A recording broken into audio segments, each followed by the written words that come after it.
अस्सलाम वालेकुम बच्चों।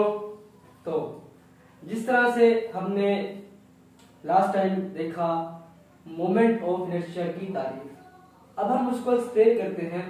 अगर एज ए लॉन्ग क्वेश्चन सवाल आता है तो हम उसको किस तरह से अटेम्प्ट कर सकते हैं।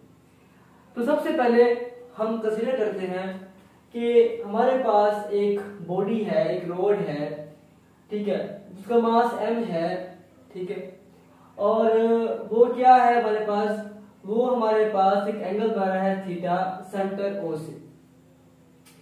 ये क्या है बच्चों, ये इसका रेडियस r है और यहाँ पर टेंजेंटियल एक्सेलरेशन जो है वो अमल कर रही है, फोर्स अमल कर रही है जो इसको सर्कल में मूव करवा रही है। अब कहते हैं ये जो यहाँ पे जो पॉइंट बेरिंग है अपना, जिससे ये घूम रहा है, ये क्या है, फ्रिक्शनलेस है, इसके अंदर फ्रिक्शन नहीं है। Consider a mass m is attached to the end of massless rod. Assume that bearing at point O is frictionless system is an horizontal plane and a perpendicular force along to the rod. This will accelerate the mass.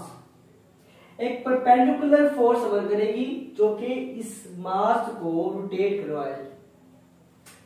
बच्चों, according to the second law of motion, अगर हम second law of motion की बात करते हैं जो Newton का second law है, F is equal to m होता है।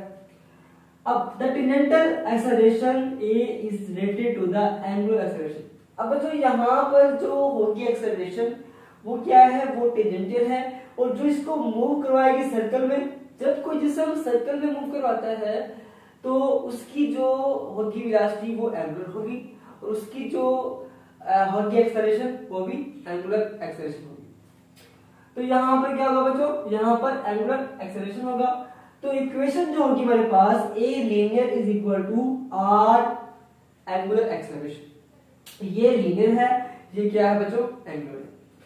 अब हम क्या करेंगे, अब हम इस इक्वेशन को अगर हम यहाँ पुट कर दे, इसके अंदर पुट कर दे, तो F is equal to m, यहाँ पे R और एंगुलर एक्सेलरेशन, ये mr angular acceleration is equal to F आ जाएगा। अब बच्चों, अब हमने क्या करना है, अब हमने ये देखना है कि ये क्या कर रहा है, ये टर्न कर रहा है, ठीक है। Turning effect of force is called torque. ये टर्न करेगा, रोटेट करेगा, तो इसके अंदर टॉर्क पैदा हो जाएगी।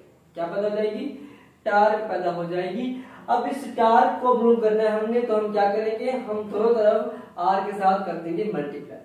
तो इस तरफ भी फोर्स की, इस तरफ भी r के साथ मल्टीप्लाई, और इस तरफ भी मल्टीप्लाई r के साथ। अब ये rf हो जाएगा, और यहाँ पे ये r का स्क्वायर और m r स्क्वायर और एंगुलर एक्सेलरेशन। अब बच्चों, जिस तरह से हमें पता है कि r क्रॉस f जो होता है वो टॉर्क के बराबर होता है, ठीक है, क्या होता है, टॉर्क के बराबर होता है। तो r क्रॉस f जगह पे टॉर्क आ जाएगा, इसको हम टाउ कहते हैं, और ये अलामत है टॉर्क की। अब बच्चों, यहाँ पे पता है कि हमने पिछली तारीख पढ़ी थी, तो उसके अंदर फार्मूला था उसका फॉर पॉइंट मास के लिए, वो था I is equal to mr square. तो बच्चों, ये जो है ये mr स्क्वायर है, तो ये I के बराबर आ जाएगा, इसको मोमेंट ऑफ इनर्शिया कहते हैं।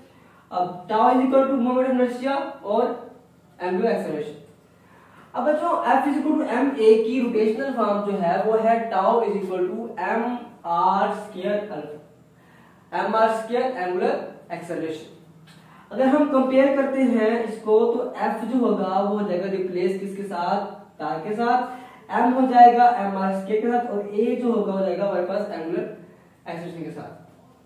तो बच्चों, ये है moment of inertia for a point mass के लिए।